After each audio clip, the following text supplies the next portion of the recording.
What's up, everybody, and welcome back to the Timeless Movie Podcast, episode number 6. My name is Victor Vasquez. Thank you so much for coming back and checking out a new episode. On this one, specifically, we're going to be talking about the movie called Reminiscence. It stars Hugh Jackman and a slew of other actors, and really want to go over my thoughts on the film, some of the reasons why I wanted to watch this movie, and just really kind of delve into whether I liked it or not, and answer the most important question that nobody's asking. Does this movie have the potential to be timeless? And so, again, if for anybody that's new, that hasn't listened to one of these episodes before, like I mentioned before, on this podcast, I like to just talk about the specific movies, give my thoughts on, what I thought of the story, of the music, if there's anything that really stood out to me, and then finally end off every single podcast with, do I think it has the potential to be a timeless movie? Can I see myself watch this, over and over again throughout my whole life, really? If I ever want to see a specific movie or I'm in the mood to watch a specific story, can I actually put myself in that mindset of like, let's watch Reminiscence again? And so again, that's what we're really going to be discussing on this podcast. So again, thank you so much for being able to join. Let's just kick things right off. I want to go into my overall thoughts in this segment on, what was the reason really that got me into watching this movie. So one of the reasons that I wanted to watch this movie was the trailer. I ended up going into a theater recently just to watch a couple of movies, and I saw the trailer for Reminiscence, and I saw Hugh Jackman. And as soon as I saw the trailer, it gave me some serious Inception vibes, where you see scenes of people going to sleep and having dreams and seeing different types of imagery, and you're kind of thinking, okay, like Inception, is this all real, or is this kind of just a whole mind game that we're running into? Little did we realize that they were just rewatching or reminiscing their own memories, given the name Reminiscence. Another reason I was interested is because of Hugh Jackman. I always thought he's a great actor. I grew up watching him as Wolverine. And so overall, he's obviously has range to play any specific type of role. So I thought, why not? It's giving me some type of Inception feel. Hugh Jackman comes out in it. Let's give this film a shot. Jumping into the story, I thought it was a really interesting concept. I don't want to delve into too much detail. That way I don't spoil it for you guys if you do intend to watch it. And again, we'll go into whether I recommend or don't recommend. But the movie kept me engaged of what was really going on. I liked the idea and the plot and the concept of what was really taking place in the film. The setting is in the future, a couple of years in the future, because what it's saying at the beginning is basically sea levels start to rise on Earth, and it actually starts sinking different cities, probably due to global warming. They don't specifically call it out, but I'm going to assume that it is global warming that makes the sea levels rise. The story revolves around Nick Bannister, played by Hugh Jackman.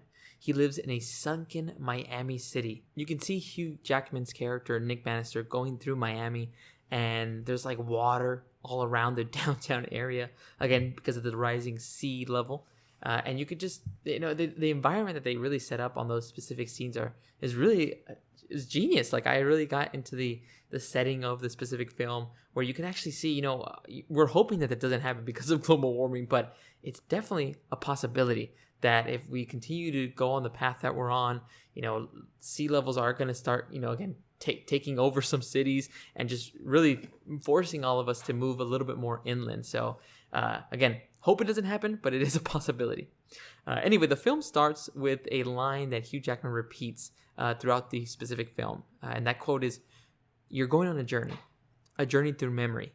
Your destination, a place and time you've been before. To reach it, all you have to do is follow my voice." That was an exact line from the film. And, it really echoes throughout the movie. It really shows, not only on the specific idea of, us as humans reminiscing on our own memories, but it also shows the type of technology that we have in this specific setting in Reminiscence. The technology that we have now is allowing people to go to different destinations in the past. Again, all these are just from memories, so it's really just you tapping into a specific part of your brain to, again, go to a specific area where you want to feel an emotion again, or see somebody that you may have lost already. And that's really one of the reasons why it's a very emotional movie, or at least it tries to be.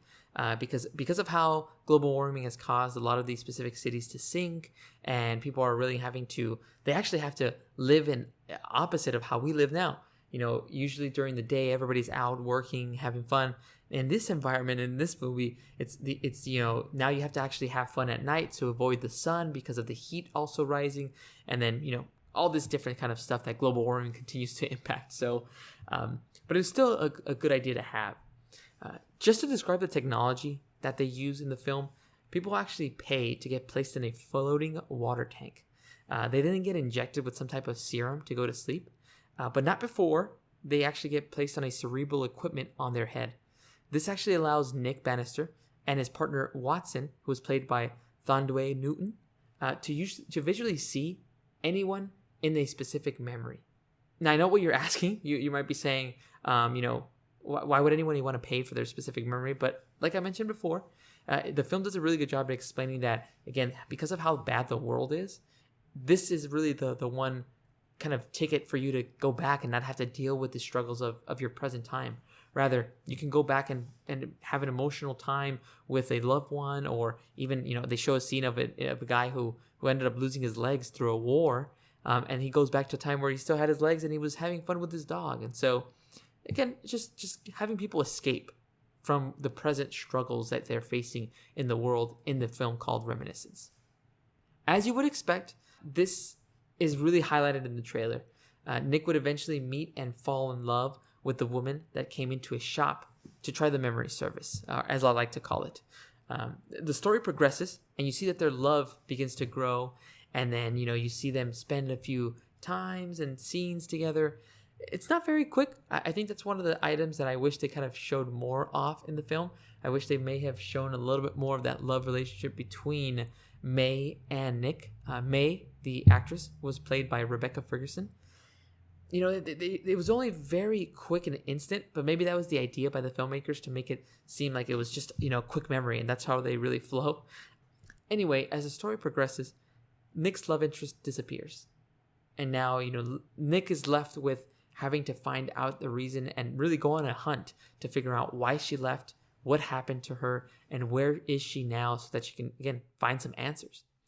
Even going through the memories of other individuals and interrogating other folks, he tries at all costs to figure out a way of, where is May and where can I find her again? Nick faces many challenges, including people telling him to just give up and to search for his love, but he continues to try to find answers until the truth is revealed about his love interest, May.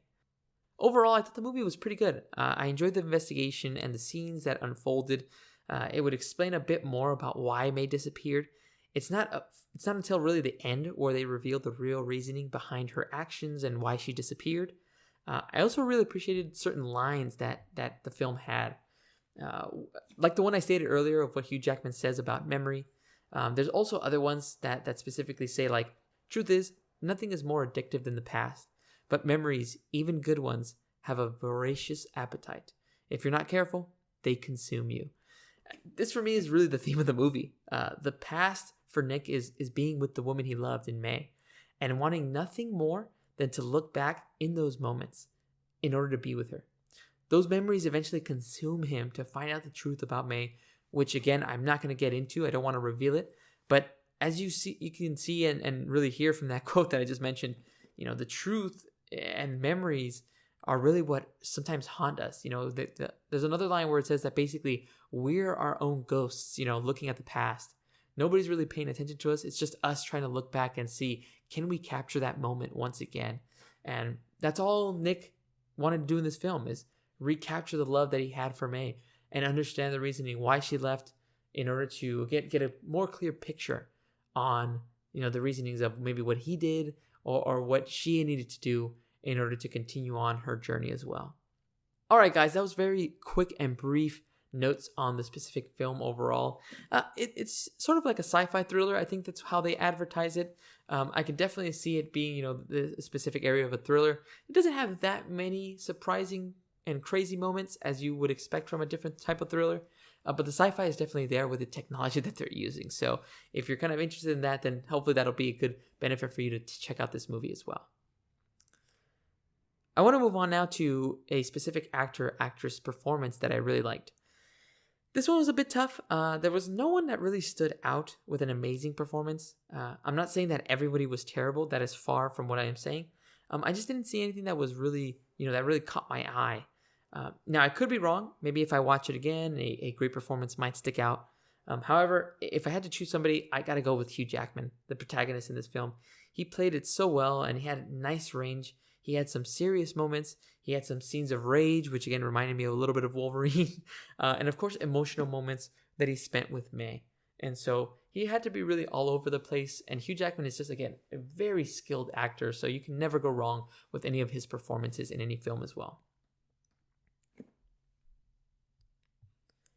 All right, I want to explain one of my favorite scenes of the film. Out of all the ones that I wanted to choose, I ended up choosing one that I might have to give a mild spoiler to. So again, spoiler warning for anybody that hasn't seen the movie. I'm just going to spoil a little scene that happens around the third act of the movie. All right, gave you guys enough time before the spoiler, so here we go. In the third act of the film, Nick is using the memory tank as an interrogation tactic. Once he finds out the truth about May, he actually finds the individual that was responsible for putting her in that situation, and it actually puts him in the tank, forcefully, not by his will. And actually what he does is that as he's talking the man through one of his memories, he actually tries to pinpoint a specific area or memory where he had the most pain. And what this pain was basically, this man ended up being put on fire. He survived that fire, but obviously very painful. And so Nick ends up putting this man through that pain over and over and over again. It was brutal. This might make me sound like a bad person, but I thought it was a great scene. Again, you'll understand maybe when you see the film on why, Nick had to do that to that man because of what he did to May. But it'll make a lot more sense when you watch it. But it was just a brutal scene. I don't know if that tells you anything about my character, that I actually enjoyed the man going through pain. But again, when you're trying to find out the truth, you can do whatever it takes. And Nick basically said that in the film, is that, death is too easy. You need to live the rest of your life living this pain. And that's exactly what it did, using that memory technology as well. So that was my favorite scene. Hopefully you guys, if you guys do end up seeing Reminiscence, you'll check out that scene and let me know what you think. Or maybe you have another scene. Feel free to let me know what your favorite scene is as well. All right, now I want to move on to the next section, which I want to talk about is, would I recommend this film to you guys? I would recommend it. It may not be for everyone though. If you enjoy those thrillers that deal with finding out specific types of truths and characters, and enjoy the mix of sci-fi, then this film might be for you. Another reason I would recommend it, for the quotes as well. I've already said about 2 quotes, but they really articulated what memory is and how dangerous it can be for us, especially during times where we are in most pain. We need something to change our mood, and the first thing we do is, hey, let's look back. Let's use our brains and look back at a specific memory that's going to bring us joy. And so, again, that's such a great concept. I wish it could have done a little bit better to again show the love interest and show a little bit more about how dangerous the memories could be. But again, that's just my reaction. You guys might have a different reaction if you do watch it, but I still think you should give this film a chance. If you're not interested in thrillers or in the sci-fi genre at all, you can skip this movie altogether. All right, now we're at the final segment, and this is the big question, guys. Like I mentioned at the beginning of this podcast, does this movie have the potential to be timeless? For me, I do not believe this film has the potential to be timeless. Although the concept, like I've mentioned various times, is very interesting, the setting of the overall film is really something that's unique for other specific sci-fi movies. But I just think that there's other thrillers that are a lot better. They execute a lot of different areas in a lot better of a way. There's just different areas that I would just want to see a little bit more of. Again, if I wanted to see a specific film that dealt with kind of like a sci-fi but also a thriller, I'd rather watch Inception. Again, that's just my preference. I know that doesn't deal with memories, but you can still see elements of those characters in Inception dealing with the memories that they have of prior lives or prior different dreams. And so again, I would rather go towards that route than watch Reminiscence again. But that's my thoughts. Again, guys, what do you think? Have you seen the movie? what are your thoughts? Who is your favorite performance in this film? And what was your favorite scene as well? I would love to hear about it. Let me know down in the comments below. I would appreciate it so that we can kind of have some nice discussion around the film called Reminiscence. All right, guys. My name is Victor Vasquez. This has been episode 6 of the Timeless Movie Podcast. Thank you so much again for listening. Once again, if you liked the video, make sure to hit the like button and subscribe for more videos and content like this. And again, appreciate everybody joining this specific podcast and episode. Make sure to be on the lookout for the next episode where we'll talk about the potential for the next movie to be timeless. Thank you so much, guys. Have a good one.